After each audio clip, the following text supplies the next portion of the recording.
Magandang araw sa inyo guys, welcome back ulit sa ating channel at update lang tayo sa kakatapos na laro ng Lakers versus Nuggets Game 3. Okay, so panalo na naman ang Nuggets 112 to 105.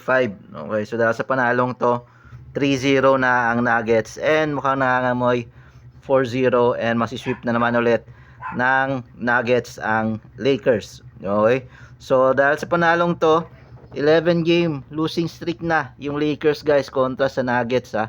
Okay, so 11 times na silang hindi na nanalo kontra sa Nuggets.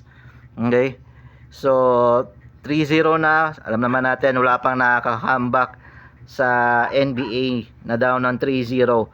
Okay, and malamang sa malamang tatapusin na to ng Denver Nuggets sa Game 4 or magkaroon ng milagro respeto para hindi naman masweep yung Lakers at makaisa dito. Lalo na home court pa naman din nila yung Game 4 and sa Game 5 na balak tapusin ng Nuggets.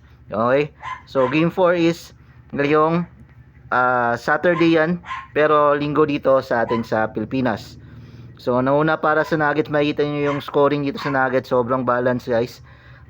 Double digits lahat yung apat, sina Gordon, Jokic, Murray at Porter, may 20 plus points yan sila lahat. Samantalang dito naman sa Lakers, nanguna sa kanila si Davis with 33, LeBron with 26.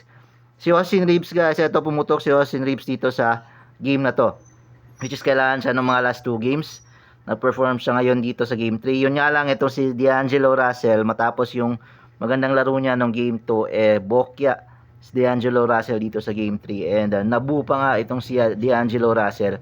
At kabilang na din dyan si Darvin Ham na gusto nang patasikin ng mga Lakers fans. So abangan natin sa Game 4 kung manalo ba or makakaisa yung Lakers or tuluyan ng isusweep ng Nuggets ang Lakers. Yun lang guys, maraming salamat sa panonood.